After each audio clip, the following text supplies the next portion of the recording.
as we cross the bend into 2019, there's some exciting developments. For those of you who don't know, cannabis is now approved in 33 states, 23 of which are for the medicinal use of cannabis and 10 for recreational. So now that there's been a surge of users for recreational purposes, that's generally called adult use, I think it's an important topic to cover the subject of cannabis as a replacement to alcohol.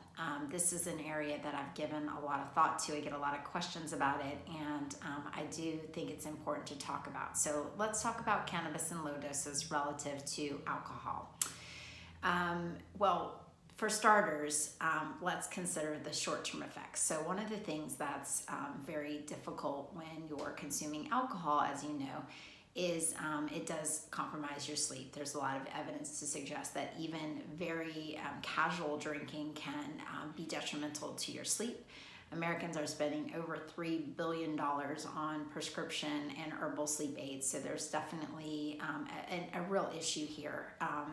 If you're using cannabis in low doses, you know, people talk about the sedative effect of cannabis in low doses.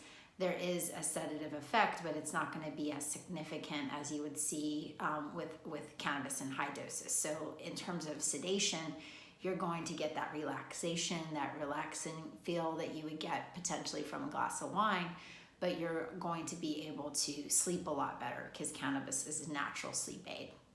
Another thing to consider is cost.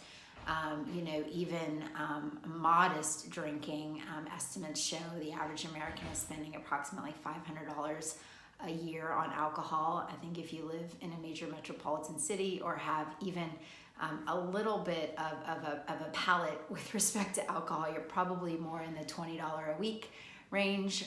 That's about $1,000 a year. Or you're also, you know, far exceeding that if you're drinking alcohol when you're out and about in a restaurant. So the average dose of a low dosing product related to cannabis is, you know, 2.5 milligrams of THC, and you're gonna be able to get that for probably 25 cents or 50 cents, and that's gonna be something that'll give you that nice state of relaxation for the whole evening. The other issue is calories. You know, for me personally, you know, I look at what I consume, what I put in my body. You know, I've been able to lose over 50 pounds in the past couple of years. So this is an issue that's really important to me. You know, average glass of wine is gonna set you back 100 calories, beer, 150 calories, margarita, 500 calories. Most of the low dose options, even the candy options are very negligible in calories, and low doses of cannabis can also be found in tinctures and capsules which have no calories. Other thing to consider are more of the long-term effects. And you get a lot of questions about addiction. Addiction rates of marijuana, about 9%.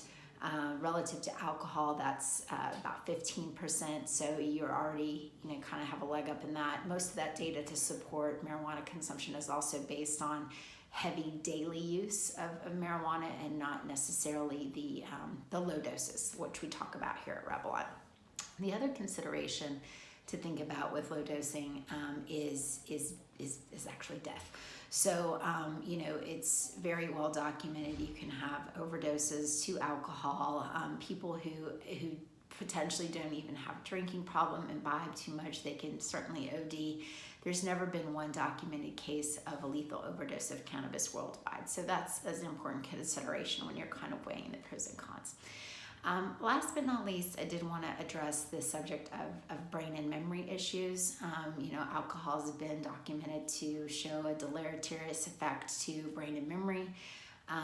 You know, cannabis in high doses can definitely affect your memory. It can impair your memory function. But in low doses, you're really going to be able to mitigate the side effects that you would typically see. So you're not going to have any issues with memory. You're not going to have any coordination issues. You're not going to have any appetite stimulation. That's another thing I get a lot of questions about. And in low doses, this is not something that you need to worry about. So definitely think it's worth a look. If you're consuming a lot of alcohol, you might want to look at cannabis in low doses as an alternative, even if you're not, even if it's something that you say, you know, my alcohol consumption, I could reduce that a little bit. cannabis could be providing a good alternative. So check out our guide, download our resources, and let us know if any questions or comments. Thanks. Bye.